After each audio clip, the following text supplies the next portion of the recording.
This is Eric Brotman, the host of Don't Retire, Graduate, the podcast that teaches you how to advance into retirement rather than retreating.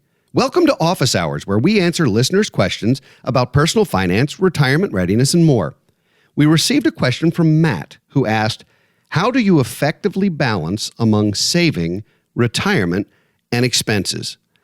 And Matt, I'm going to disappoint you first and foremost that there is no rule of thumb that will be helpful here, because ultimately, your world and my world and everyone else's are very, very different. So with that said, let's try and tackle these pieces and see if we can't figure out a way for you to determine for you how to balance that yourself.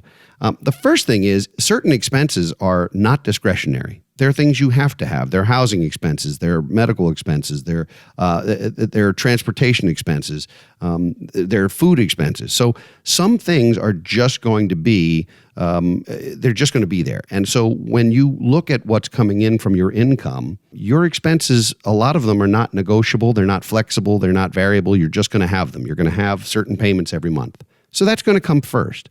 You're also going to have taxes. So depending on your income and depending on the withholdings, if you're a W-2 employee, your taxes are going to be withheld from your check, so you don't have to do that yourself. But if you're self-employed, you have to set aside enough money to make sure that Uncle Sam gets his chunk.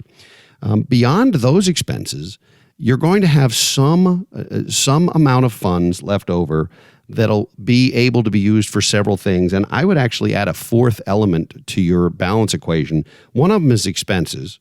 One of them is retirement and sort of long-term. One of them saving and more I would call emergency fund. But the last one is debt. And so if you are debt-free, you're already well ahead of the game. But for a lot of Americans, that's not the case. And so you have to balance, how much do I put into savings? How much do I put toward my debt principal? And how much do I put into my retirement plan or other long-term things? So, Matt, what I would suggest is, first, you want to make sure that you have positive cash flow. Do you have enough money coming in, net of taxes, every month to pay your bills? If you don't, you already have no bandwidth for saving or retirement, or potentially could be creating more debt. So you must have positive cash flow before this equation is even possible. Once you have positive cash flow, you're going to want to start setting aside certain amounts. And I mentioned earlier that rules of thumb are dangerous, and I think they are. But start somewhere, whether it's 5 or 10 or 15% of what you earn in terms of your personal savings rate. And savings and investments and retirement, to me, are all kind of in one bucket.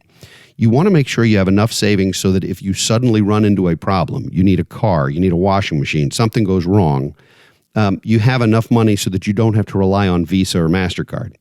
So that's the savings element. But once you've built your savings fund to somewhere between, say, 3 to 6 months of your bills, once you've done that, then you can really start investing both in retirement accounts and potentially in non-retirement accounts. And if you have adverse debt, you can be chipping away at excess principal, refinancing, being creative with some of that as well. So I can't give you the balance. I can't give you the percentages that will make any sense to you. If I gave you a prescription for it without really analyzing your situation, I think that's referred to in the medical business as malpractice. So I'm certainly not going to do that.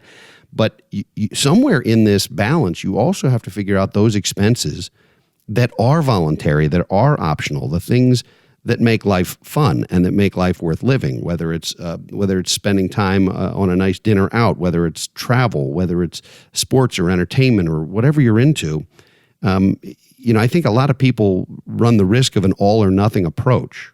And you use the word balance, which is helpful, but the all or nothing approach is either we squirrel away every penny we make with this idea that the rainy day will come and we'll use it then. And I don't think that's particularly healthy. And then there's other folks who spend every nickel that comes in the door, and obviously that's not healthy either for financial reasons. So I think you've asked the right question, Matt, which is how do you effectively balance among savings, retirement, and expenses? I do think we add debt in there, and I do think that balance will be uniquely yours, and that you should look at each of these things not so much in a vacuum, but as a mosaic. Look at the whole picture and figure out exactly where your priorities are, and start living on less than you make. Have positive cash flow, be putting away, whether it's 5 or 10 or 15 or 20% even of your income for something long-term, something you're not going to touch. Have your emergency fund, And quite frankly, it's a little bit self-promoting, but at the end of the day, there are chapters in Don't Retire, Graduate on this very topic on how to do this, and worksheets in our workbook that can help you figure out exactly what those numbers are and how to balance them for you. So, Matt, thank you for your question. I hope I helped you. If you'd like to send us a question, which we might answer in a future episode of Office Hours, post it on our Facebook page or tweet us at Brotman Planning. If you like what you hear, please subscribe to our podcast and leave a review on Apple Podcasts or wherever you listen to your favorite shows. Please also check out our books, workbooks, and online financial literacy resources at brotmanmedia.com. Thanks for coming to Office Hours. Be sure to tune in for new content every Thursday. For now, this is your host, Eric Brotman, reminding you, don't retire, graduate. Securities offered through Kestra Investment Services, LLC. Kestra IS. Member FINRA SIPC. Investment advisory services offered through Kestra Advisory Services, LLC. Kestra AS. An affiliate of Kestra IS. Kestra IS or Kestra AS are not affiliated with Brotman Financial or any other entity discussed.